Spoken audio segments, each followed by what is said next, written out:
Everyone's talking about Michael Jordan, a possible Mike Tyson-Evander Holyfield fight. Everyone's surprised Tom Brady did something in the clutch. And Tiger Woods, Phil Mickelson, and Peyton Manning headlined the biggest sporting event of the week. What year is it again? Welcome to Pure Point Weekly. My name is Jeff Blagdon. And I'm Xavier Barnett. We're here to highlight everything going down in the NBA this week. Unfortunately, it's pretty difficult right now to fill a full hour-long podcast with just things that are happening in the NBA right now, since just about as close to nothing as you can get without actually being nothing is actually happening right now in the NBA. So we just kind of wait it out and see what's going to happen, play the waiting game here while we all just, get bored with no basketball to watch. But fortunately, you've got us here to listen to instead to alleviate a bit of that boredom. Yeah, you got us. We're gonna speculate like everyone else, and but ours is gonna be accurate. That's the main difference between us and everyone. Even the officials, like the actual NBA, like even Adam Silver is speculating at this point, though. So yeah, and it's a lot. We of know speculation more than Adam Silver. Too. Which, I mean, it makes sense. When there's nothing else to talk about, people are just going to speculate like crazy. But there's some pretty wild theories out there about what people are thinking for the NBA's return in that. And I think the only thing that we've settled on being fact so far is that the NBA is going to center around Disney World when it comes back. Yeah, I think that's probably another deal. I don't know. I'm trying to remember the details of the deal. I should have probably looked this up beforehand, but you know me, I like to wing it. But I believe one of the deals we're doing it live. Disney, yeah, ESPN has solo rights. Well, not solo rights, but has almost like pure broadcasting rights. Well, Disney owns ESPN, right? And they own ESPN, so a big part of it. But I think another big part of it is you're looking at two. I don't want to say corporations. That sounds kind of risque, but they're basically looking at two corporations that have both completely stagnated their incomes over the past couple of months, right? So there's a lot of reason for these two to work together on this, right? And 100%, right? And it makes sense. It's a place where you can, close it all off and isolate everybody, right? Because it's basically this weird small little town, which brings to mind this super eerie image of what it must be like in Disney World when it's been closed down for weeks. Yeah. Like, if I feel like you could base a horror movie off of that aspect. Like, just that's your theme for the horror movie. You're stuck in Disney World, but it's been closed for 2 weeks and you can't get out, right? Have you ever been to Disney World? I haven't. Before? I have been to Disneyland, but never World. Oh, the California one. Okay. Yeah, but never World. I've never been to the California one. I went to the Florida one, so that's the big decision in Canada, right? But yeah, so it's always weird. It's funny that you say it might be spooky because the Magic Castle, just seeing that at night, and oh god, could you imagine? Foggy in a lightning storm. Right? Yeah, it's not a pretty sight. So yeah, that'd be scary as hell. That's the first thing that came to my head when you said that. So I'm just throwing that out there. Yeah. I don't know if it has in California that little castle in the background. Dion Waiters is gonna regret signing with the Lakers. He's gonna be on so many edibles while he's in Disney World. He's just gonna trip like mad. Never mind the plane flight. That was nothing. When you get to Disney World, it should still have like all the. You know what I think they should do? If they do this whole thing at Disney World, all of the refs should have to wear like the Disney World employee costumes, right? Like I want to see Goofy reffing a game. I want to see Mickey on the sidelines announcing a game. Like that's what I want. I want to see Donald Duck announcing, and then someone gets a technical, and he just clocks him in the face. That'd be great to see.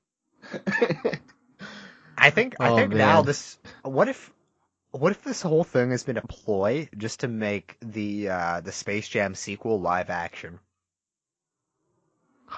Oh yeah, that's that too, right? Instead of the Looney Tunes, they're going with like the Disney characters. They've cut out Looney Tunes. Like they're out of this now. They wanted too much money. Yeah. Sorry, Warner Bros. Disney's taking over. Space Jam 2, but with Disney. Space Jam 2, COVID. Operation COVID.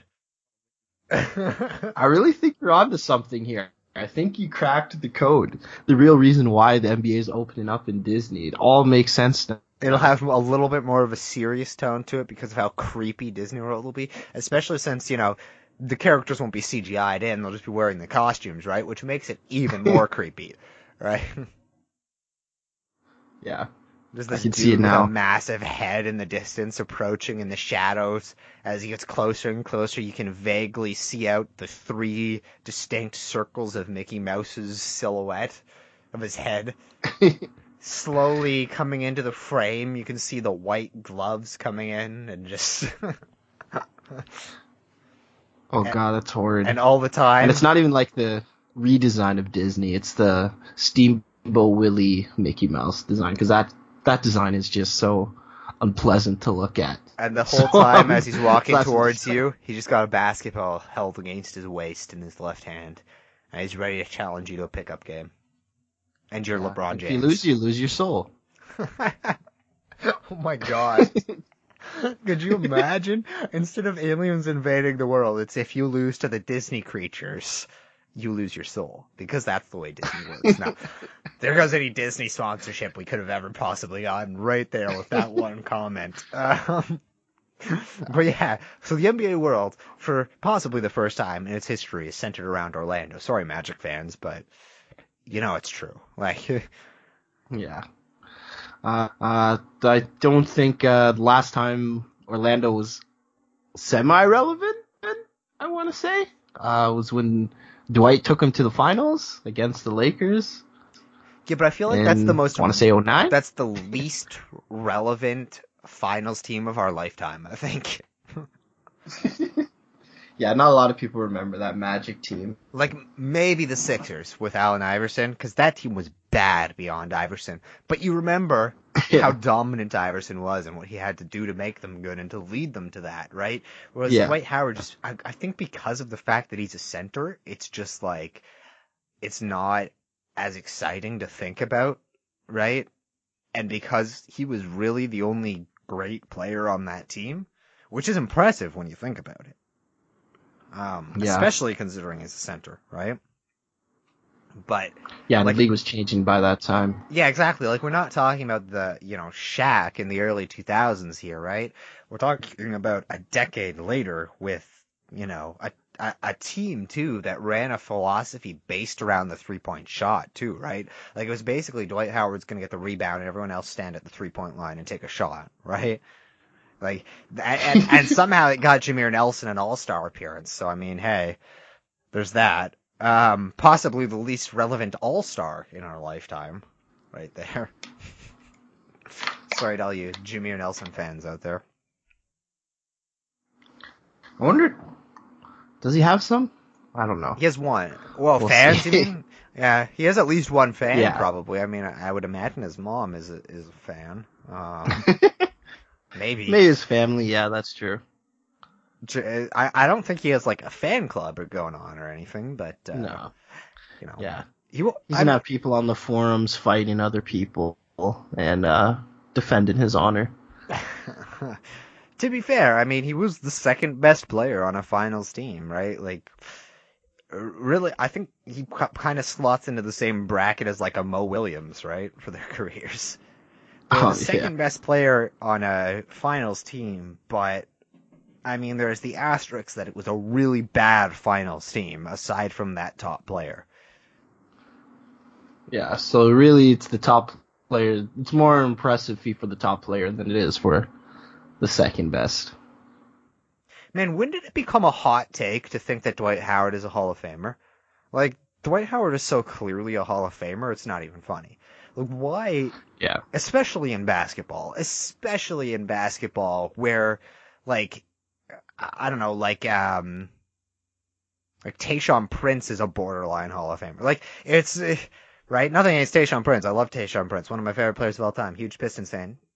He's not actually a borderline Hall of Famer. But, like Dwight Howard is by no means borderline, right? Like he was an 8-time All NBA player. I think like 6 of those were first team, 5-time All Defensive, 3-time Defensive Player of the Year in a row, right? Like an Yeah. 8-time All-Star. He led a team to a finals pretty much on his own, right? Like there's very little argument to the I contrary. think it's the I think it's the hate. After the way he left Orlando, a lot of people he was like everyone loved Dwight when he was on Orlando. And then he forced his way out, and then which I don't blame him. Like we just talked about the Orlando teams, they weren't good, so he forced his way out, and then he kind of failed with the Lakers, and then he kind of left the Lakers hanging as well. So like it was just after that he was kind of like that mercenary, just going from team to team, and then he kind of found a resurgence this year again with the Lakers. So well, he was in Houston don't for a forget how little good bit there too. Like he was second fiddle to Harden in Houston for a bit afterwards. And I mean, I think people overemphasize a drop in numbers for Dwight, but he didn't really. Like that Lakers season that everyone attributes to being, where he dropped or whatever, or where he wasn't as good or started to drop. He led the league in rebounds that season. He shot 58% from the field that season. He had 2.5 blocks per game that season, right? 17 points per game, 12.4 rebounds per game. Like, by most players' standards, that is their best season of their career, right? And it's not close. Yeah. Right? Yeah, no, I'm not saying there's more dropping numbers. Because he was the best center in the situation. league for 8 seasons before that, or 7 seasons before that, right? It's it gets skewed as a bigger drop off than it really is, but like he never really dropped off until Atlanta, right? And even still, we're talking, or maybe his last season in Houston, right? But even still, we're still talking about a guy who is averaging 12 rebounds per game and shooting 60% from the field every year, right? Like that's not a low caliber player by any means, right? Like, yeah, no, I don't. Like the sorry. the Atlanta and Charlotte seasons, like the 2016 and 2017-18 seasons, right? He wasn't an all-star, but like he averaged 16.5 points and 12.5 rebounds per game in 17-18. If his name is not Dwight Howard, he's an all-star that season. Yeah, I think that's another thing. People kind of hold these players to standards, like it's like that classic that one year when San Antonio won, and they're like, Kawhi shut down LeBron, but like LeBron was averaging 29 points that final, so I don't know if that's really shutting him down. Kawhi shut down LeBron with like reference to what everyone else did, right? Like LeBron, Kawhi shut down LeBron because everyone else was letting him score 40, and he only let him score 30, right?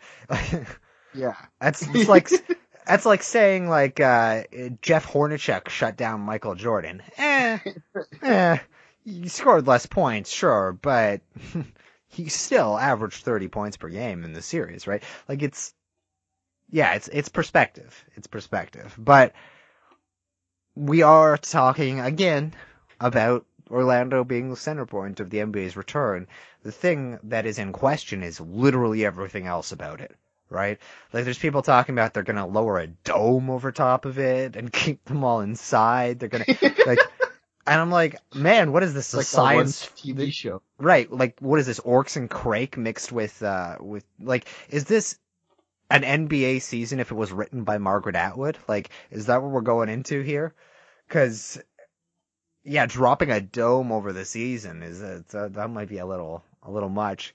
And there's like 47 different proposals that people are claiming are proposals, but nobody has actually heard the NBA say any of these things are an official proposal, right? But everyone's treating them like they're going to be voting on these options, right? But even they came out and said, we're not even voting on Friday.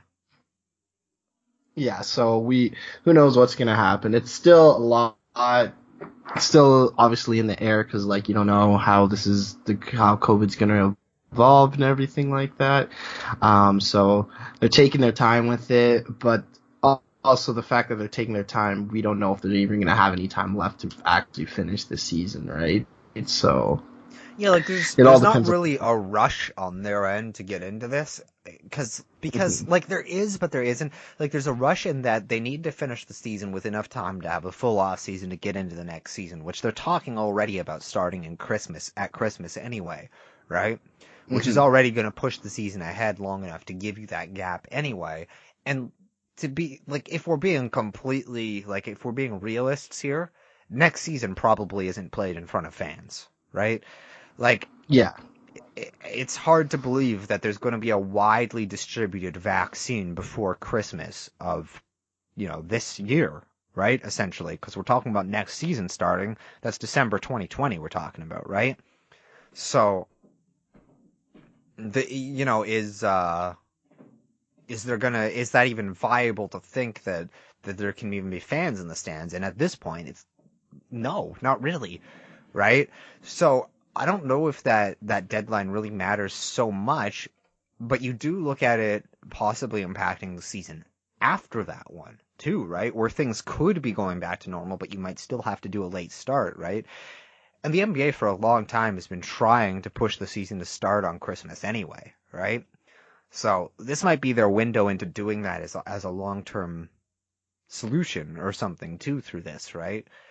Um, but it's just the sheer volume of suggestions from people that are coming out on how the season's going to go forward is ridiculous, right? Like some people are talking they're going to do it. They want them to do a FIFA style kind of like round robin tournament thing. That's not happening. Come on, this is the NBA, Yeah. right? What you want and what is a option that could possibly happen are very, very different things. Yeah, it's kind of strange how people are just kind of throwing everything out there, right? Everyone has their hot 2 cents, but that is expected because there's not much else to do. So you're just gonna come up with these crazy ideas, and you can't even interact with people and ask them, "Hey, does this sound cuckoo to you, or does this make sense?" Is So you this say it. is this logical or not at all? Yeah, like the thing is, like, as much as everyone would love to watch NBA teams playing like a March Madness style bracket tournament, it's not realistic, right? We're Yeah. not gonna devalue the 80% of the season that has already been played, right? Hmm. Like that's the thing you got to keep in mind is even if we were to cancel the season today, we have almost played a full regular season, right? So you can't just take that and throw it away. Yeah, and it's kind of hard. Everyone just wants to see who the winner is, right? Who's going to be crowned the winner. Um, I think some teams are going to be a little bit more sloppy though coming out, depending on what happens. Because I know the Celtics. Tatum hasn't. This was 2 weeks ago, or like around the start of quarantine. He hasn't played. Doesn't have a basketball court to practice on or anything like that. So he's just been kind of sitting down and gaming and stuff, Yeah, and that's the thing. You got to think taking care of his kid. a lot of the younger players in the league are probably in like condos and stuff right now, right? So Yeah. it's one thing to be LeBron James and have access to a full size court. It's one thing, not even LeBron James. Like that's a kind of a cheap shot player to pick, right? Like any established player, like a veteran, right? Yeah. Probably has a basketball court that they can access. They're an NBA player. They obviously love basketball. They have millions of dollars. In the grand scheme of how much money they're going to make in their careers, a basketball court doesn't cost that much to build, right? Yeah. So a lot of the veterans have that to practice on, right? But you think of the sort of mental position that a lot of the people in the younger generation are in, and this doesn't just go for professional athletes, this goes for everybody. It's more of the rental than the purchase aspect, right? It's more of the minimalistic, why would I buy a 4-story or a 5-story mansion when I'm only going to be in one room of it anyway, and a condo looks nice and Yeah. sleek, and there's this mystique around people like our generation and two saying you live in a condo. It kind of makes you sound baller, right? Compared Yeah. to the average person that's like, oh, I live in an apartment, I live in a bachelor apartment, I live in a 1-bedroom apartment. I live in a basement apartment underneath someone else's house, right? But but to say I live in a condo, it's like, oh, well, what do you do, right? So I think there's Yeah. that kind of mental aspect to it, but also, of course, the fact that when you've only been in the league for 2 years, you don't have that accumulation of wealth to buy something that you can actually invest into yet, right? Yeah, right. You're still getting your life in order, so that's the issue. So some of the younger players might be a little bit more sloppy coming back in, right? So Not to mention, unless you got to think too. A lot of when we talk about younger players in the NBA, we're talking like 19 to 23-year-olds and that, right? Think of yeah, yourself at 22, right? If you were a millionaire already at 22, and we're told, you're a basketball player, that's how you've made your money, and then we're told we might not come back for the season anyway, we're going to take a 3-month long break. Most 22-year-olds aren't going to be like, I'm going to hit the gym all day, every day, right? yeah, Like, it's not like right. You're like, I got LeBron where tired they're before I spending, all their day in the gym and filming it and throwing it on Instagram. No, you bet your ass they are doing many other things, and working out is probably not high up on the list for a lot of them yet, right? Yeah, a lot of them started streaming and gaming.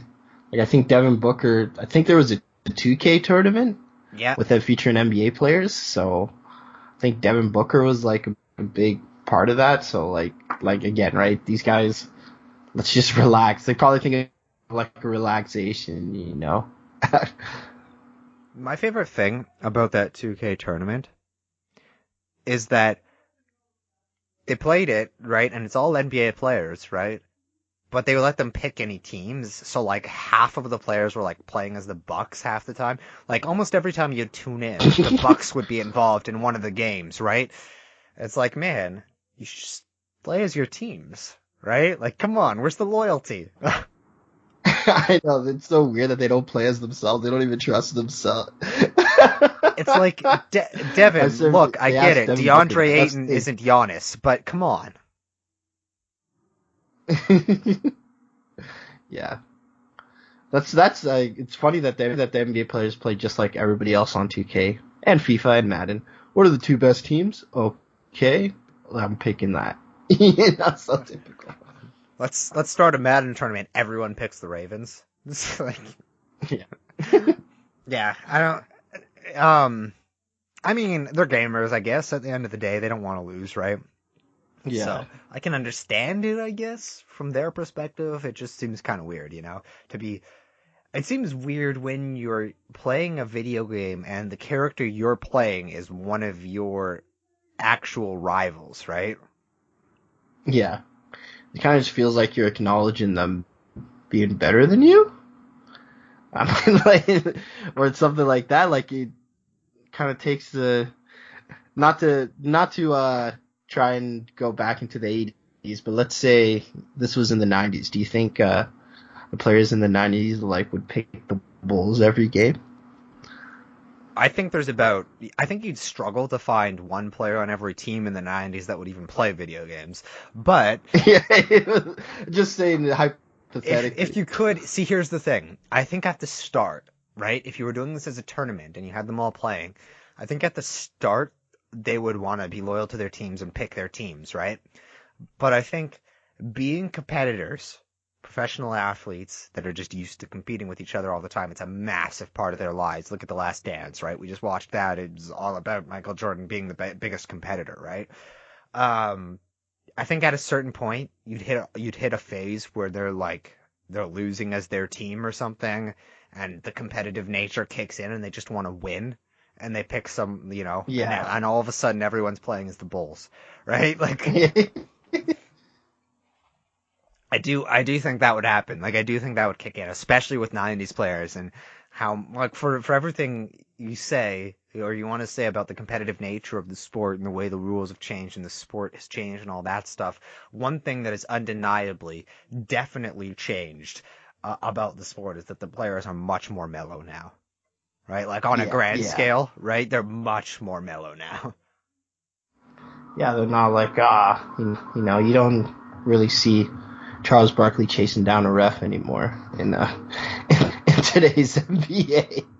Well, now they're just used to every player always complaining after every single call anyway. Yeah.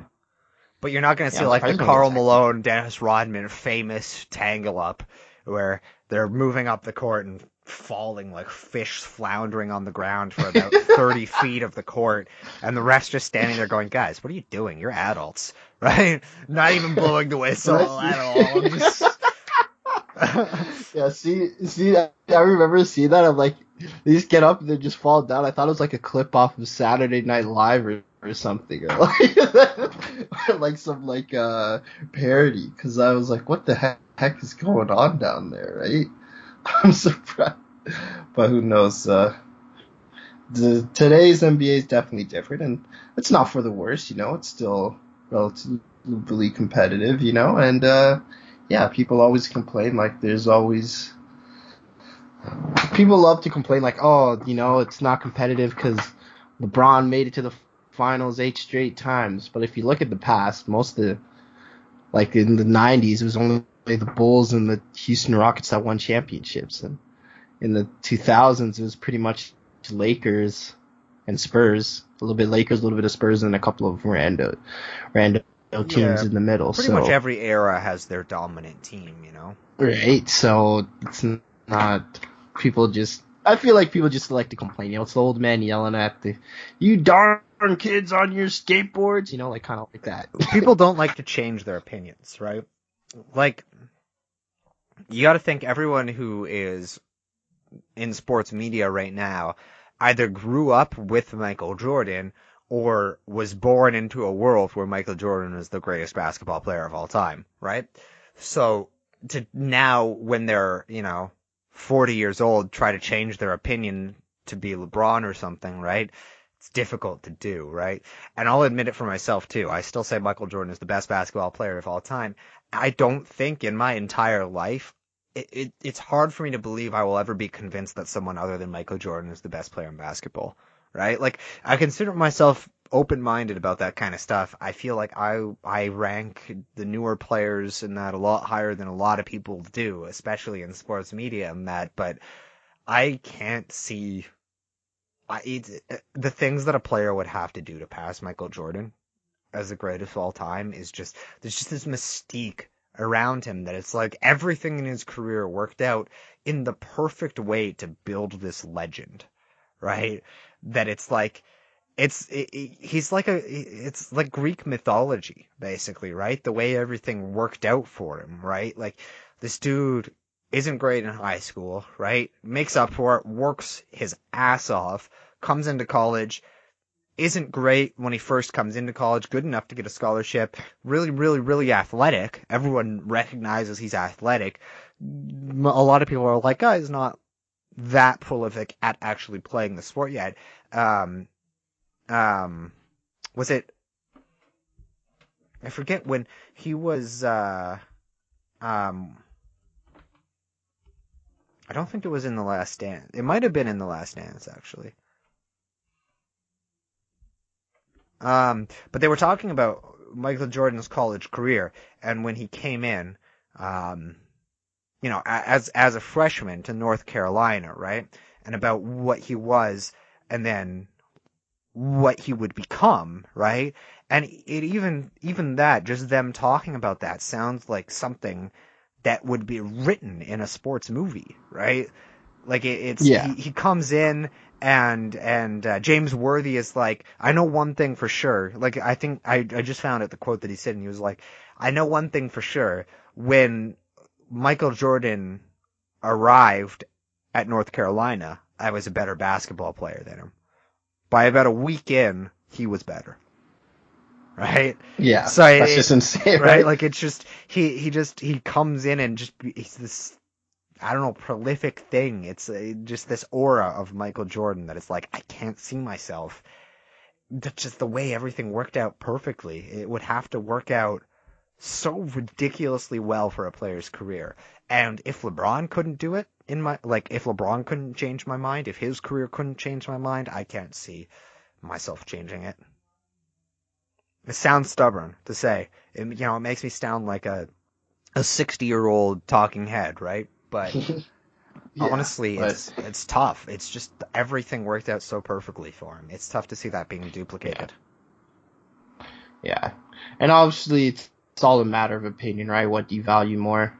For me, I think I'm with you on the Michael Jordan, but I can respect people that think LeBron's better. I mean, it's not. I don't agree with it, but I can respect it, and because he does kind of have an argument, but for me, the argument doesn't stack as much as what Jordan did, and just especially if you take in what he did for the league and like how he changed the league as well, you Yeah. know.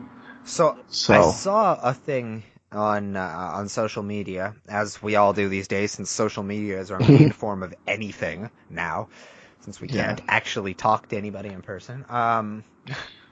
Or I guess we're careful, might starting to get be shut able to again down. now. But so I saw on social media that there's a debate going on over the careers of Tracy McGrady, Vince Carter, and Carmelo, right?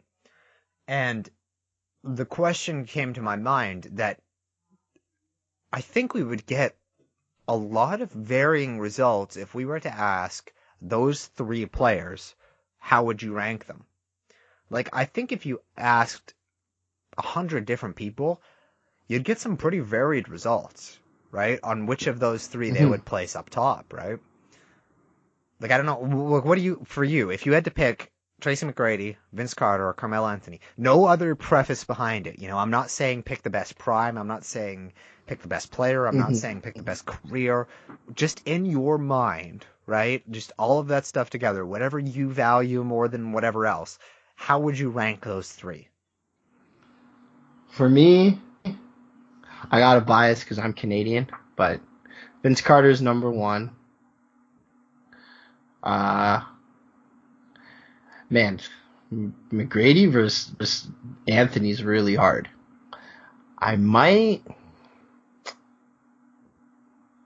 I might give it to Anthony and then McGrady just because of the injuries.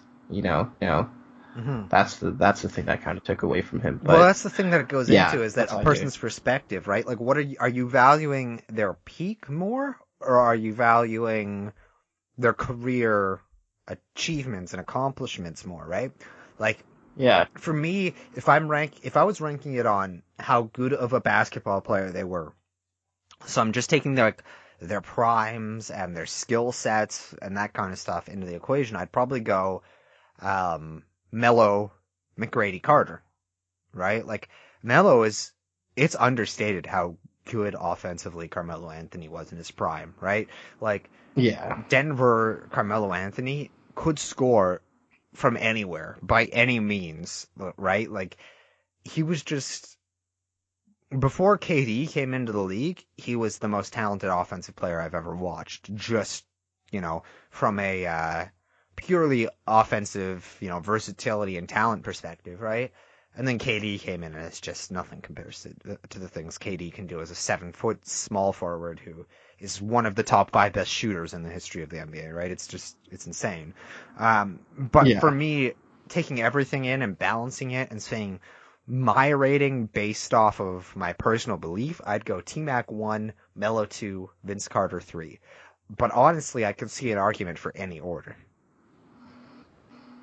Yeah, that's the thing. I can see the argument for anyone either too. Yeah, it's all depends on what you stack up, what you value more. Do you value longevity? Do you value career achievements? Team achievements? Everyone's always big on the championships, those NBA titles, right? So Well, that's it's why I all up to you. specifically was looking at three players that don't have titles, because the title does put a lot of weight onto it, right? Like, if you're talking about whether you would rather have, like Steve Kerr's career compared to, I don't know, like Mark Jackson or something, right? Yeah, Mark Jackson was a much more impactful player and a much better player, and he's like top five all time in assists in that. But Steve Kerr has 11 rings, right? Like, Yeah. or some. No, sorry, he has eight rings. He has five as a player, three as a coach. I don't think he has a ring as an executive, right? No, he was just with the Uh, Suns. He built pretty those good. Suns teams, though. Like, he built the Steve Yeah. Nash era Suns, right? Um, and he's a pretty good broadcaster, too, for that matter. Like, I don't know if there's ever a dude that was as universally good at every aspect of their industry as Steve Kerr has been. Yeah. That guy is Mm, NBA. In total NBA maybe career, I Jerry think. West. Maybe Jerry West. Or Larry Bird. I think those are the three. Larry Bird, Jerry West, and Steve Kerr. But I think Jerry West is probably the most successful at all of the levels if you were to average it out. But Bird, And I he's mean, also the NBA logo, so Bird was a great coach. He was a good executive. Obviously, we know what he was as a player, right? So yeah. he's, he's up. He could challenge that position. Bill Russell, obviously, player and player coach when he, played and coached at the same time. But it's a different era, right? Like, I don't think it really mattered who would have coached those teams. They would have won the championship, right? Like, the coach, Red Auerbach was a great coach. Bill Russell was a good coach. Don't get me wrong, but I don't think it would have mattered. I think you could have had, you know, I think, yeah, like I think you could have had almost any I coach could have been coaching the those coach. teams, and they would have won. Like you had Bill Russell, Sam Jones, John Havlicek. Like those teams were just so far and away better than every other team in the league. Yeah, what a stacked Boston Celtics team. How you gonna win? Speaking of Boston Celtics teams, you brought something up today. I don't know if it was driven by something you heard from Paul Pierce, but I'm gonna act like it was because it seems like something Paul Pierce would say, because He did say it. he just likes to have terrible takes on everything. But Yeah. you asked me about it, and because it's a legitimate question, I'm wondering here. I want to kind of rehash it here too. Is that you asked if Paul Pierce was a top 5 Celtic? Now, I think if you take Paul Pierce's career, all with, mostly, I should say, with one team, championship, great player, one of the better players at his position throughout his career, rival to LeBron James, unlike anyone other than Kobe, right? And take him, all of that, and put it on probably 26, 27 other franchises in the league, and he's top 3, right? But the Celtics, Yeah, that's a storied franchise. It's gonna be very hard to get a top 3 in that. don't get me wrong, I respect Paul Pierce as a Celtic and what he did, right? I think he's actually kind of underrated as a player for what he did. Like, he pushed LeBron James like almost no other player did. It was more fun to watch him go head to head with LeBron than it was to watch Kobe go head to head with LeBron. Now, part of that is because we got to see Paul Pierce on LeBron in the playoffs, not just the regular season, Mm-hmm. right? But, he pushed LeBron more than almost anyone did, right? So that's, something to keep in mind with the equation. And, I do think he's underrated for what he did. But honestly, man, you have a franchise that is Bill Russell, Larry Bird, John Havlicek, Kuzi, Cohen's, Sam Jones, JoJo White. Like, the list goes on and on. Yeah. Kevin McHale, Robert Parrish. Like, I think that's my cutoff for him would be, I think I'd put him ahead of McHale and Parrish, right? So I don't know what, like, I guess you got to go Russell or Bird 1. I guess I'd go Russell 1 just based on the Yeah. championships, and probably Bird just a very, very tight second, right? And then Yeah. I guess I'd probably put I'm not disagreeing Havlicek. so I'd far. probably put Havlicek 3rd, right? Like, he was. That's fair. People forget, for a long time, John Havlicek was the NBA's leading scorer, right? Like, career leading scorer for a long time, right? Well, I say a long time because Wilt Chamberlain, but wasn't really that long of a time. But he was considered, for a stretch, the best scorer in the NBA, right? And people forget about that. So I'd say Havlicek is probably my number 3, but then after that it gets murky, right? Like, I could accept someone putting Pierce at 4. Yeah, no, that's fair. I think the question was more. He said he's a top three Celtic all time, not a top five. Like top five, I was like, okay, I get you said Pierce, but the top three, might be pushing it a little bit. Yeah, I think it's so Uh firmly Russell Bird Havlicek that yeah, it's not. Yeah, I agree with that, but as well, so like, and I love Pierce. Pierce is great as a player. Not so much as an analyst, but what can you do? It's not made for everyone. But yeah, so I'd give it.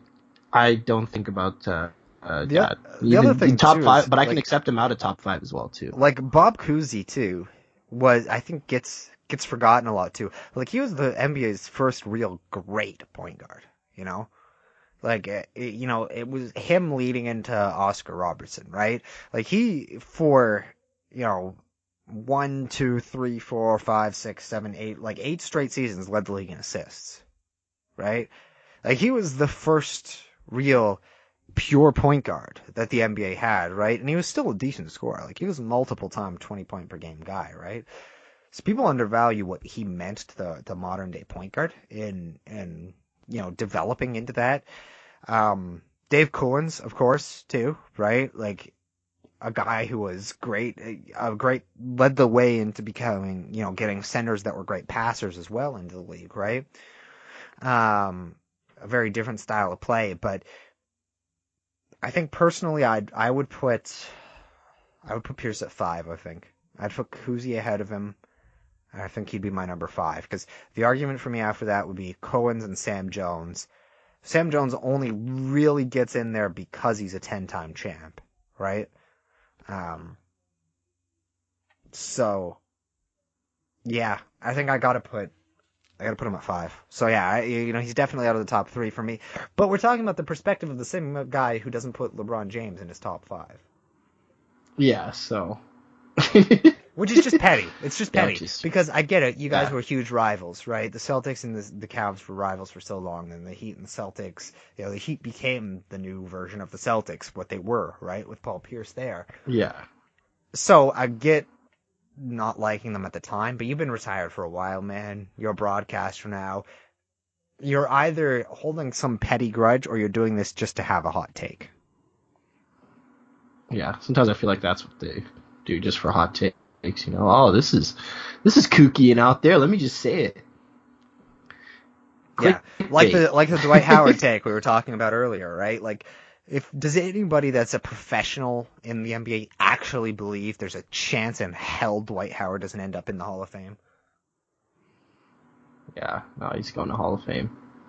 Yeah, People have gone in for less. it's not an argument, right? Like, it just isn't, right? That's like saying Kevin Durant isn't going to be a Hall of Famer. Kevin Durant is a Hall of Famer. Kevin Durant could never play another game of basketball in his life. He's a Hall of Famer, right? Steph Curry could Yeah, never play another game of 100%. basketball in his life. He's a Hall of Famer, right? Like it's dumb to even think. Like Dwight Howard was generational, right? Like he was the best center in the league for a solid 8-year stretch. For the better part of a decade, he was the best center in the league. I don't know if Shaq was the best center in the league for as consistently long of a period of time, right? Like it's because later career Shaq, like Miami Shaq, you had arguments with Yao Ming, right? Over which of them was better, right? I think looking in hindsight, it was clearly Shaq still, right?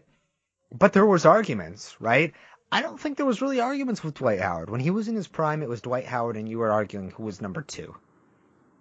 Yeah, who was number 2 back then? Honestly, it might have still been Shaq. Yeah.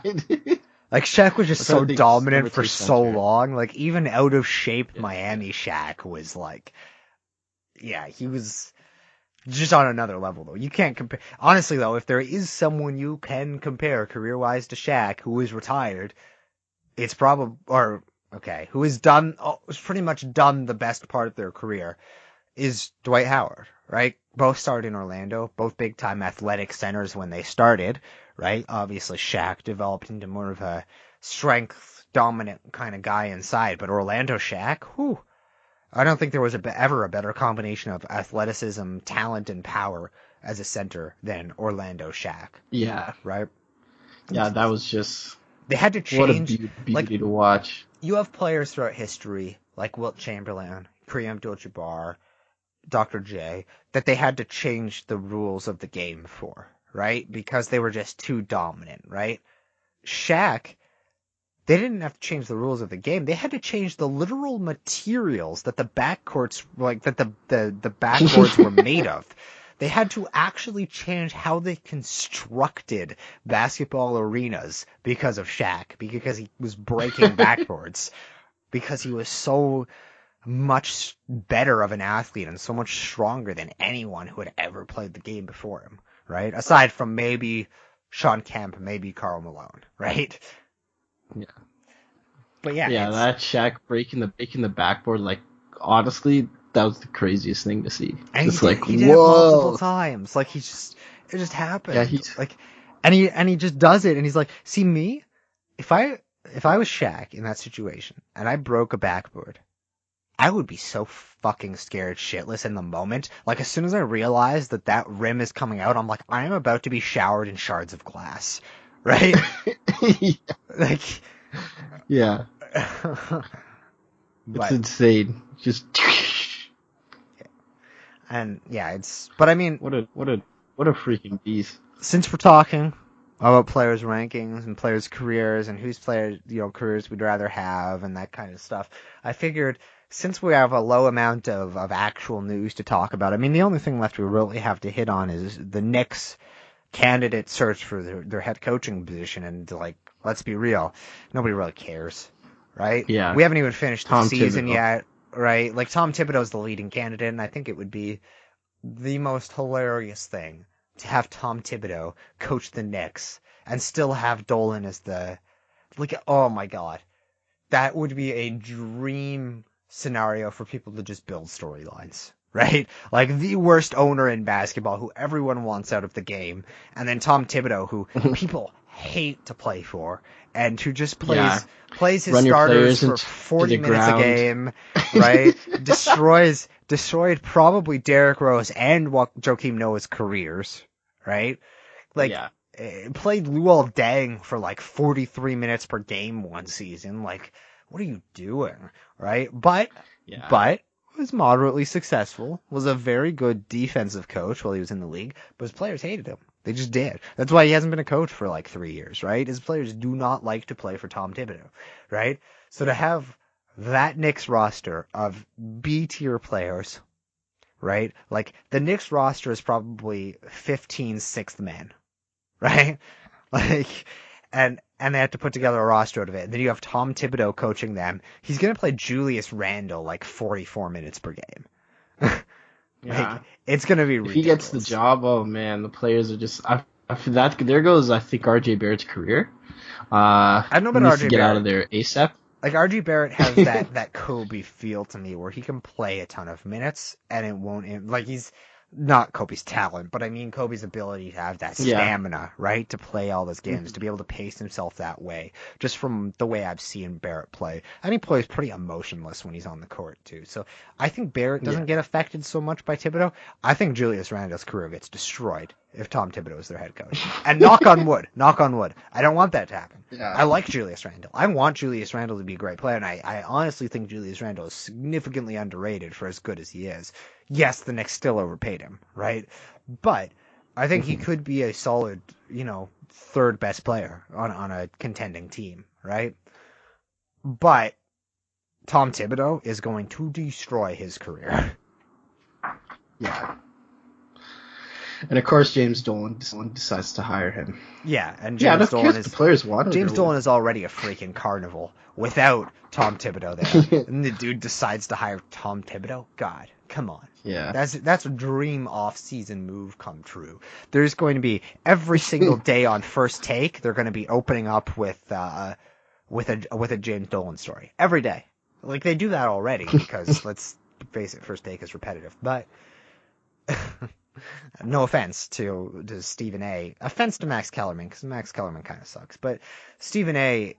is very, very smart, right? Like a very, very knowledgeable sports, person, right? Just in general. But First Take talks about the same four topics every single show, Right?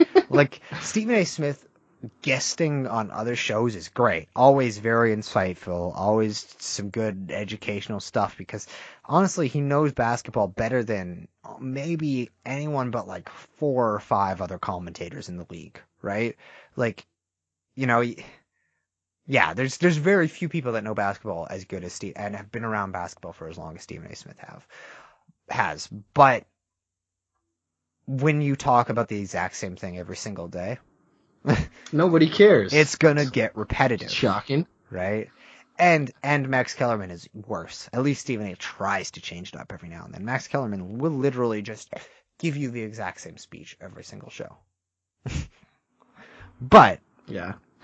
you Plus, know, Stephen A. Smith is a Knicks fan, so that makes sense too. is he a Knicks fan? I thought he was a Sixers fan. He's a Knicks fan, isn't he? Because I remember they thought they were going to get. I'm pretty sure they're going to get Zion, and I'm pretty sure Kellerman was a Knicks fan. But I know Stephen A. his roots are in Philly with the 76ers covering Iverson. Like really? He kind of like when he really got popular, it was because of the access that players were willing to give him to the locker rooms, and the main one was Iverson, right? Like he had a big history with Allen Iverson. Like Stephen A. Smith was Allen Iverson's kind of go-to guy. If Allen Iverson wanted to get news out, he would personally call Stephen A. Smith, right? And that would be the guy to release the news because he was the Philadelphia basketball guy, right? At the time. But I just remember seeing a clip of Steven saying today's a very, very sad day. I'm pissed off because the Knicks didn't get the #1 draft pick last year. You could very well be right. I don't know enough about Stephen A's fan base history to know for sure to comment on it. I just know that his roots are with the Sixers, and like some of his best stuff, like his early career stuff with the Sixers when he was just a writer in that, right? It was like very insightful for what sports reporters were doing at the time in that, right? And especially the Iverson stuff and the Iverson relationship that really kind of evolved into what a lot of players have with like reporters like David Aldridge and that today, right? Where they're more close with them than they were pre that. I guess it kind of paved the way for them trusting reporters a little bit more and that kind of thing, opening up a little bit more. Just from The Last Dance, didn't Ahmed Rashad have that relationship with Jordan? Oh, there were a few guys. I think Smith too had that kind of a relationship with Jordan until he released the Jordan rules. But there was, like Jordan kind of was one of the first guys that gave people that kind of access willingly, right, to their lives, right? But Iverson was a little bit different in that just the type of guy Iverson was, right? He wasn't Jordan by any means, right? Like, and I don't mean on the court. I mean personalities. I mean who they were and that, right? Like there was more stipulations that came around Iverson, and I feel like it was easier to maybe do the wrong thing when you're interviewing Iverson in that, right? Than it was with Jordan. Yeah. Whereas Jordan would just kind of make fun of you for a little bit if you did, and then you just move on, right? Mm-hmm. But I think Iverson, and I don't know this because obviously I don't know Allen Iverson, right? I've never met Allen Iverson. You don't? You talk like you do, right? But he strikes me as a more difficult person to develop that kind of a running work relationship with, you know. But what this was all leading into was me saying that both of us, we decided to close out this podcast with a little bit of a game where the two of us would pick for the other person 4 kind of player career comparisons, right? 2 players, career comparisons. Which career would you rather have, right? So careers that are close, and the question isn't which of these guys was better, right? The question isn't which of these guys was greater or which of these guys deserves a bigger place in history. The question is, if you had the choice of living the career and the life of this player, or player A or player B, which one would you pick, right? So I don't know if I haven't heard yours yet, so I don't know if you want to start. Sure, I'll start. My first one, technically, you did hear my first one because I thought it's always interesting. But which career would you rather have? Would you rather have these two players were dominant at the same time of their career, at the same time, both of their careers, both Hall of Famers this year. So would you rather have Tim Duncan's career or Kobe Bryant's? Well, I think I'd go with Kobe Bryant, and I think it's just because I'd enjoy that more. You know, it has You're nothing in to do LA, with so maybe their career accomplishments so much as Jordan. I mean, Kobe seemed like more of a fun person to be. You know, like if you're forced to role play as one of these guys, it seems like it'd be more fun to be Kobe Bryant than it would be to be Tim Duncan, right? Like it seems like off the basketball court, if you're Tim Duncan, you're not doing a whole lot. I could be wrong. He could be very, very good at just hiding his private life, right? hmm But I feel like Kobe was a more fun individual to live the life of, right? Than yeah. Tim Duncan. Even rest in peace, though it was shorter, right? That being Mhm. said, we are just talking about their basketball careers, right? So Yeah. preface it with that. But both five-time champions. Tim Duncan 2 MVPs to Kobe's 1. Um, in terms of career rank, you have a very, very good argument between those two, and I don't know if put on the spot I'd really be able to answer that question. They are two of the most, in terms of accolades, right? Similar, earned careers, right? In terms of what they did for their teams, how they spent their careers, all with one team, 5 championships, two of the best head coaches of all time, possibly 1 and 2. Yeah, it's a tough question, but I think in terms of which one I'd want to be, I'm Kobe. Okay, fair enough. I forgot the most important thing is where you're playing as well, and you're playing in LA to San Antonio. I I don't think know, LA is the man. better spot to pick. San Antonio is a pretty hopping city. Like you think about it because you think about the Spurs, right? And the Spurs are kind of boring-ish. They're the New England Patriots of the NBA, basically, right? And how they're run and that kind of thing. Except Popovich is way more entertaining than Belichick. Um, Yeah. but that's basically the two franchises are they're the stalwarts, right? They're the guys who are always going to be there, right? And they're multi-time champions throughout this era and that, right? Um, but San Antonio as a city, there's a lot to do in San Antonio. This is a decent city, LA has, if you want to have a big career in like the tech industry or something, or you want to be a Hollywood actor on the side, then yeah, you go LA, right? Yeah, but you're an NBA player in LA. Yeah, but I don't know if I'm taking LA over San Antonio based purely on the cities. Really? Oh, well. My two top cities I'd play for if I were to be in the NBA would probably be Miami and LA. I think Orlando's Either actually or. up there as a sleeper too. Yeah. And number 3 is actually Toronto as well, but it's because I I would not. I visited would Toronto not. many times. I would not want to live in Toronto. I have lived too close to Toronto and have had to drive in Toronto traffic too many times for me to want to live in Toronto if I have the choice of being a millionaire. Um, Fair enough. Well, Plus, the money you goes dealt more with if I go somewhere else too. Less yeah. taxes and you don't have to pay Toronto living prices. Like honestly, if you're an NBA player in Toronto, you're probably still living in a townhouse. Like it's just. It's insane. Yeah, you're not wrong, right? So my first one for you is two of the most dominant players of the '80s, but also two names that kind of drop into the backdrop because it was the '80s and the '80s were Magic and Larry Bird, right? And one of them is actually the leading scorer of the 1980s as a decade, right? We have Adrian Dantley and Alex English. English is the guy who led the entire '80s in scoring. If you go 1980 to 1989, right, Alex English led the league in scoring, tallied up.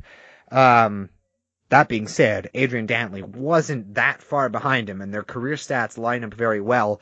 So yeah, I want to throw it out there for you and see what your reasoning is between Adrian Dantley and Alex English for their careers. So first of all, like I said, places where you play is very important. Um, what's also kind of not really super important as well, is your nickname. So we have AD Teach the teacher versus Alex English the Blade. So right then and there, English wins on the Blade, but I don't know who I'd rather have the career as. I would say I'm picking so hard, you know. I'm picking Alex English. I also like his last name as well. Plus the one that throws over the hump is the Blade. You know, he didn't win as much scoring championships as Adrian Dantley, but he did get more All-Star appearances where he got and he got more All-NBA access nods as well. You know, the careers are very similar. So yeah, I'm picking Mr. English. Plus, you know, he played well in Milwaukee. He's not so good, but then he moved to Indiana and Denver, and I Denver mean, is not so bad obviously to play. his bulk of his career was Denver, right? Now, Yeah. Denver today is a lot better than Denver in the 80s because for obvious reasons. Mm-hmm. And if they want any sponsorships, let me know. We much more likely to land that than Disney. But yeah, I mean, a thing you got to think of too is that playing your whole career for one team, it elevates you. And obviously, you know, English played for other teams, but like Denver was the only team he was really relevant with, right?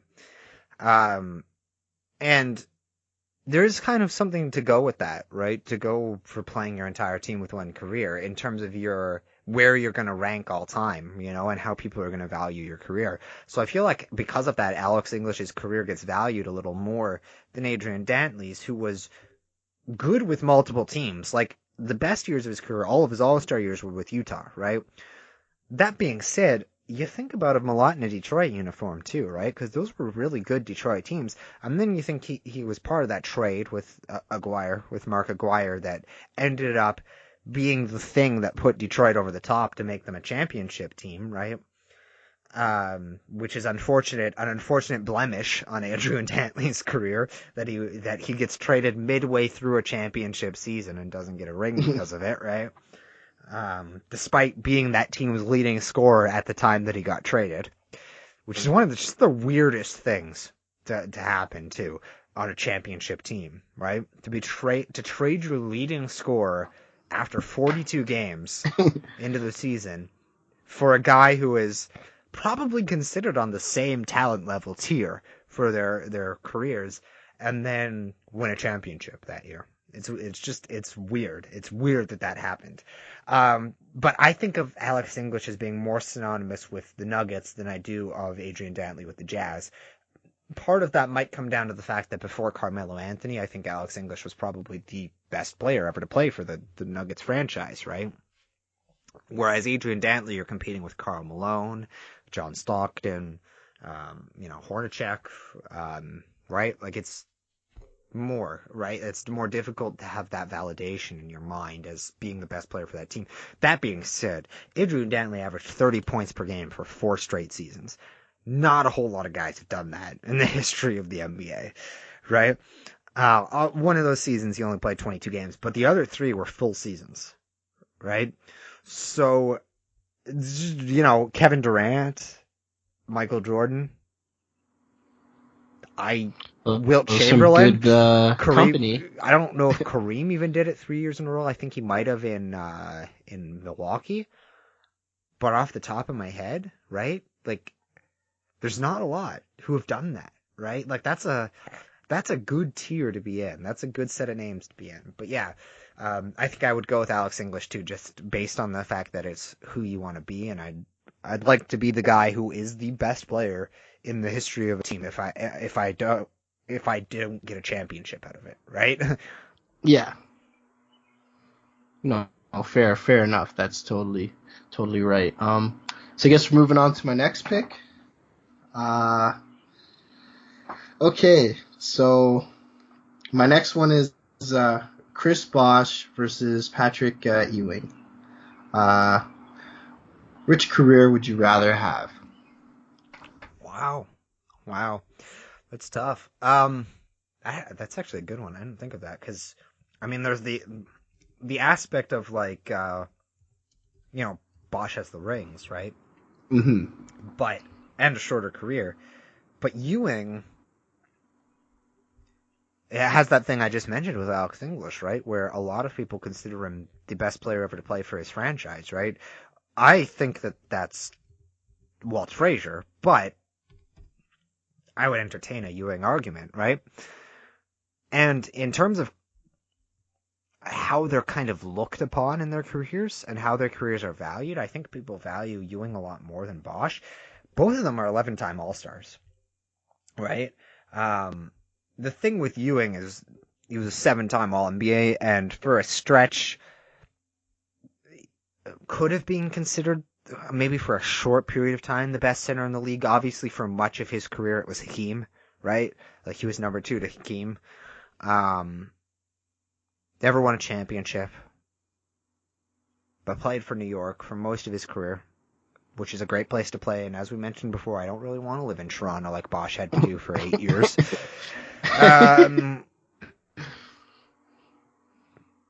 Those rings, though. Rings are a big deal, man. To be able to say you accomplished the goal, right? Because that's what you're doing going into every season. You're trying to win a ring as a player, right? I think I would take Chris Bosh, his career. I think those rings, man, I think Patrick Ewing is the better all-time player. Like, if I'm ranking players, I'm putting Patrick Ewing ahead of Chris Bosh, and it's probably not close. But in terms of the career I'd rather have, I think I'd want those rings. And the shorter career, honestly, isn't a detracting factor for me. When I'm picking which player's career I'd want to have, I'd rather be more successful for a shorter stretch of time than less successful for a long period of time. No, that's fair. That's totally fair. And yeah, the funny thing is, I wish I said I came up with this all on my own, but my mother helped me. I asked her for advice, so I'm admitting it on the podcast. I didn't come up with that on my own. I asked her, I'm like, who's a good comparison for Chris Bosh? And then she's like, the guy in Jamaica. What's his name for the Knicks? Well, I was like, oh. I'm like, that's really good. So, shout out to Mrs. Barnett then for the the suggestion there of the Hoya Destroyer being compared to Chris Bosh. Just because you mentioned nicknames. Then that's more creative than CB4.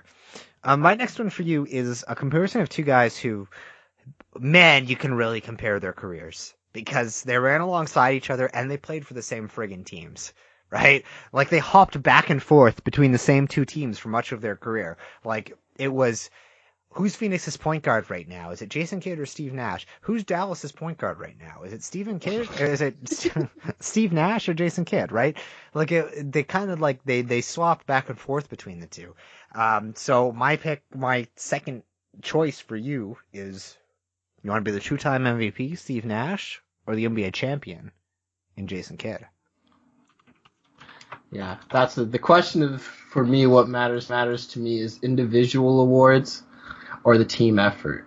You know, that's the big question. For me, I'm not gonna lie, I cannot stand Steve Nash's hair in this when he was in his prime. Like, that haircut has to go with me. So I'm leaning more towards Jason Kidd for that reason. You know, plus for me, when I'm in sports, I make more defense than offense, so I'm all about defense. And kind of like in basketball, my offense was horrendous when I played, but my defense was top notch, right? So I'm more of a defensive guy as well. So I'm gonna put it in Jason Kidd because he's 9-time All Defensive Player, right? So, and yeah, he won an NBA. I like the idea that the hair is the deciding factor when the two people you're deciding between are a dude that are literally the two opposite ends of the spectrum when it comes to hair, right? Like Yeah. Steve Nash is like shoulder length hair, and then Jason Kidd is bald, right? So, and I got to admit, it would probably be much more comfortable to play basketball as a career with a bald head than with having to throw the hair out of your eyes all the time. Um, and do you get the feeling? And because I kind of do, and it's a little weird that it is that way because it usually works out the other way, but do you get the feeling that Jason Kidd is just more respected all time than Steve Nash is? I think so. He's on the league, right? He's the head coach now, or I don't know if he Yeah, I think still he's is. an I haven't assist. I followed. think he's an assistant in LA right now. Oh, okay, so he's back to assistant. But yeah, so I think I think Jason Kidd might get the more respect, not because he does have the NBA championship, right? So And he seemed like it feels weird to say because Steve Nash was clearly the leader of those Suns teams, but it feels like Kidd was the better leader, of the two, and he was just it was rare. It's rare to find a guard that is as consistently and for as long of a career, as long of a stretch, as good of a defender as Jason Kidd was, right? And that can't be underrated because Nash was an awful defender, right? Like really, really, really bad, right? Like it's go back if you didn't watch Steve Nash play basketball, go back and watch some Steve Nash games because he gets embarrassed on defense fairly frequently, but he does make up for it on offense with ridiculous levels of efficiency. Like just insane, absolutely crazy shooting numbers, right? For the percentages, like they're mind-boggling, right? Like they were Steph Curry numbers before Steph Curry in terms of efficiency, right? And then, of course, you have the passing, where he's in the conversation for the best passer ever, right? Like it's Magic, Stockton, and him, right? Like that's your conversation right there for the best passers of all time, right? But Kidd is in the same discussion for defensively, right? Like your discussion is it Gary Payton, is it Mookie Blaylock, or is it Jason Kidd, right? So very, very similar in what they do, and yet somehow still opposites in every way, right? yeah, Like it's such two very weird career paths, and to think that we were watching who may have been two of the three best, maybe four, depending on what you think about Chris Paul and Oscar Robertson, of course, point guards in the history of the NBA, right? Like number one is Magic Johnson, number two is probably Oscar, right? But then you have an argument, is it Isaiah? Is it Steve Nash? Is it Jason Kidd? You know, who goes there? Is it Stockton? It's probably not Stockton, right? I think we can say that pretty safely. But is it Chris Paul? I think Chris Paul is working his way into the discussion too for the same reasons as Kidd in the defensive end, right? But yeah, it's a very interesting argument for sure.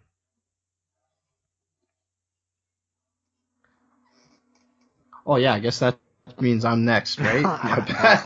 was waiting for Let you me there. pull my Although one let me thing pull that my I guy. just noticed, Patrick Ewing's middle name is Aloysius. Aloysius. Aloysius. I think that's how you would pronounce that, but I've never Yeah, seen that name before, so I just had to put that out there. interesting. Yeah, it's different. It's definitely out there. Okay, my next one is these two guys, pretty dominant players. My next one is Karl Malone versus Kevin Garnett.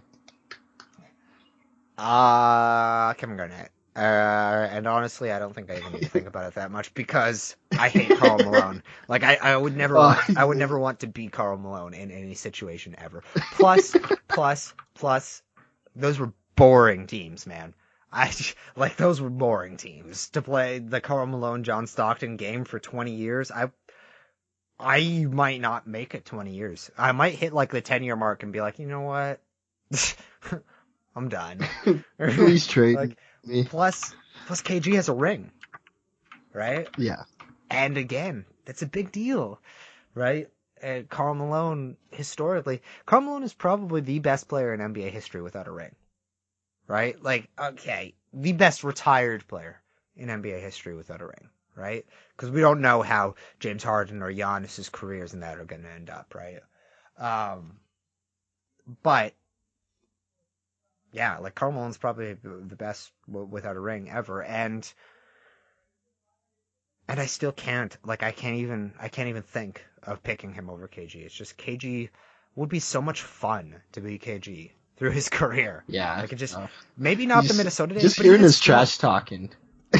before the Celtics days, in the Minnesota days, people tend to push this narrative that he wasn't enough for that team, or that he didn't drive that team enough.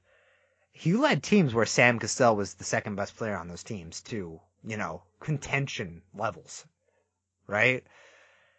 So I think KG is arguably the second best power forward in the history of the NBA. So, and I'd put that over Karl Malone. So I'm personally, KG's my pick. All right, I like your answer. KG's my pick too. Just because he's just funny. The big ticket. Come on, that's a sick nickname. I mean, the mailman isn't bad either. Karl Malone, the mailman. Death, taxes, and the mailman. The two things that you can always count on. Karl Malone putting up 20 and 10. That's one of the things in life you can always count on. So for me, the third one is two guys who were dominant very early on in the history of the NBA, but we actually kind of hit a little bit on them earlier. Big rivalry because of the two teams that they played for. One of them being the logo, Jerry West. The other one being the guy who probably thought he should have been the logo, John Havlicek.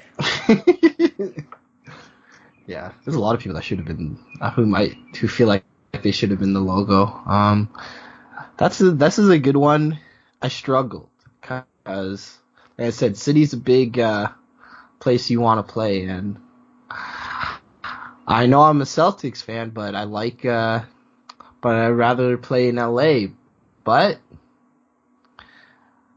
you know what's funny? At the start, I was gonna say Jerry West, but now I'm leaning more towards John Havlicek. Just because the Boston bias started kicking in. I can't betray the team, so I want to be good for Boston. It's my favorite team, so I'm going with John Havlicek. I was this close for City, but no. I want his career. Here's the thing, too. I talk about the difference between one ring with Bosch and Ewing, right? Yeah. John Havlicek is an 8-time NBA champion, right? Jerry West doesn't have a ring. Yeah. Right? As a player. Right? Obviously, he has rings as an owner and as an executive and all that stuff, right? But not as a player. And he does hold the distinction of being the only player ever in the history of the NBA to win Finals MVP and lose, right? He does have the one ring later in his career, but it was like, it's tail end type deal, right? Like, it was like when Karl Malone joined the Lakers to try to win, right? It was last ditch effort. Let's put together a dream team so that we can win rings with him and Wilt, right? They were like, we are two of the best players ever to touch a basketball. We need more rings. And Elgin Baylor too, right? Also on that team, right? So it was kind of the first iteration of a dream team, right? Because it was Jerry West, Gail Goodrich, Wilt Chamberlain, Elgin Baylor, but they were all, aside from Gail Goodrich, hitting the later stages of their career, right? Jerry West was 33, Wilt Chamberlain was 35, Elgin Baylor was 37, right? Pat Riley on that team as well, by the way. It was kind of like one of those sell your soul for a ring rings, right? The very first edition of one of those sell your soul for a ring rings. And Havlicek still has 7 more, right? And for much of the early part of the NBA was considered the go-to kind of scoring guy, right? Like the go-to scoring guard, the go-to, when he switched to forward a little bit later, right? Like he's a guy who was the first guy to really be a triple-double kind of guy too, right? Aside from a center in the league, right? In 70 through 72, 2 seasons, both of them 7.5 assists, over 27.5 points, and nearly 9 rebounds per game. Not to mention playing 45 minutes per game in both of those seasons, right? So Havlicek is severely underrated for his career, if you ask me. And if you ask me which career between these two I'd rather have, it's Havlicek by a country mile, right? Despite the fact that Jerry West gets the NBA accolade logo. of being the logo, right? Now, if you were to ask me full careers, retired and all, I might lean towards West, right? Because West has been such a good executive through his career, right? Happy birthday to Wes, by the way. Today's his birthday. He turns 82. There you go. So, happy birthday to him. All right, what do you got? What's the next one? My next one, give me a second. This is my last one. These two guys are considered the Robin to the Batman. I think I'm going with. Would you rather? Is it who I think you're picking? Okay, let me hear. I know one of them for sure from you saying that. Yeah, but I'm wondering if the other one is who I'm thinking it is. Yeah, if so, I'm going with. I'm doing Dwayne Wade versus Scottie Pippen. I knew it. That's exactly what I thought he was going to. I knew Pippen for sure, and I was like, is he going to say Wade? Yeah. Oh, fuck. I got to go Wade because he won a ring on his own. Right? Like before LeBron. Not on his own. Obviously, Shaq was there, right? But Dwayne Wade was the Batman and Shaq was the Robin at that point on those teams. And honestly, I think Dwayne Wade's the third best shooting guard of all time, too. Right? Like, I think it's Jordan, Kobe, and then Dwayne Wade. Yeah, like no Harden yet, eh? No, God, no. I don't know if I even put Harden top 10, to be honest, right now. He's the best right now, currently playing, but there's not a whole lot of great shooting guards in the league right now, right? Like the drop off after Harden and Thompson is pretty significant, right? Like, what do you go, Booker, Mitchell, Beal, maybe? Like, right? Like, who's your third, right? It's tough. Yeah. I don't think I have to. If I think about it too much, I'll overthink myself and push myself out of it because I do respect Scottie Pippen, one of the greatest defenders in the history of the league. But I don't think he could ever do what Dwayne Wade could do, right? And when you say one of the best defenders too, Dwayne Wade was one of the most versatile defenders in the league as well, right?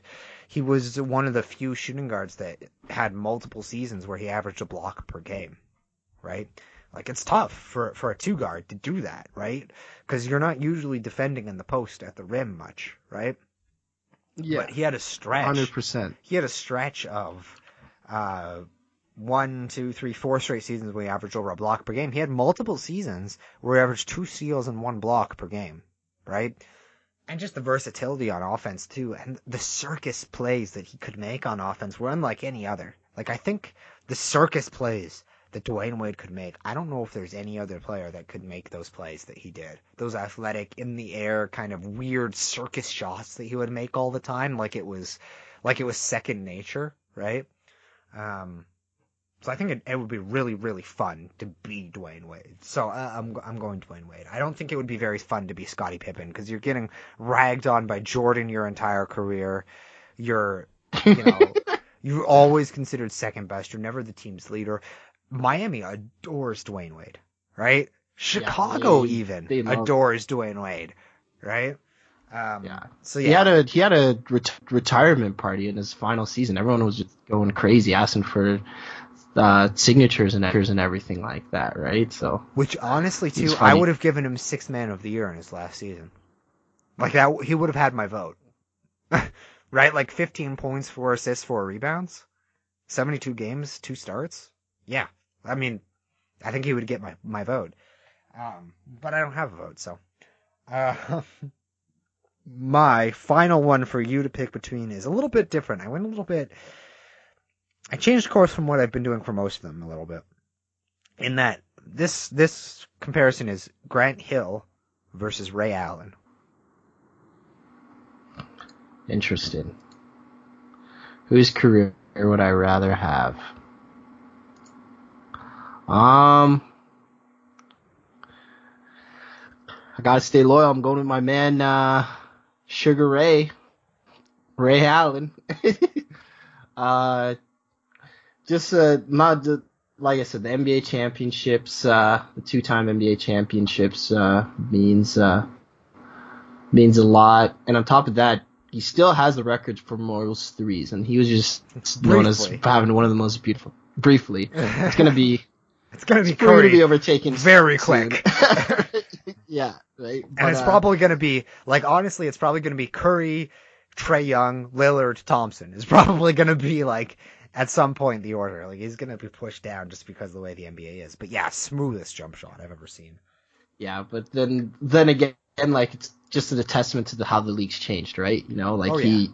he did this at a time when it wasn't like encouraged, right? So who would have known what kind of points Ray Allen would have put up if he was allowed to really go off like he could, right? So, and come on, that one shot in the Miami game past Ray and then it goes into overtime, like come on, that moment alone, you got to have the Ray Allen career because that moment was just crazy. The thing with Grant Hill's career is it's always going to have the what if aspect beside it, right? Like the what if he didn't get injured, you know? Could he have been LeBron James, right? Like the first 6 seasons of his career when he was in Detroit, and we've already covered the fact that I'm a Pistons fan, so there's a bit of bias here for sure. But 22 points, 6.5 assists, 8 rebounds per game, 1.5 steals per game, 48% shooting, right? 75% from the line, right? 5 out of 6 years he was an all-star, you know. And the one year that he wasn't an all-star was a strike-shortened season, so asterisks, right? And then the next year he only played 4 games the whole season because of his injury, and still made an all-star team, which is a testament to the respect in the league that he had, right? Because he was the Jordan incumbent, right? Like he was supposed to be, when Jordan retired, the best player in the league, right? And he may have been, but because of injuries, we were robbed of getting to see what Grant Hill really, really could have been, right? And Ray Allen played for forever, right? So, Yeah. that goes into it too. Plus, there's the aura of the fact that he had the smoothest jump shot we've ever seen, right? And of course, the nickname Jesus Shuttleworth is pretty badass.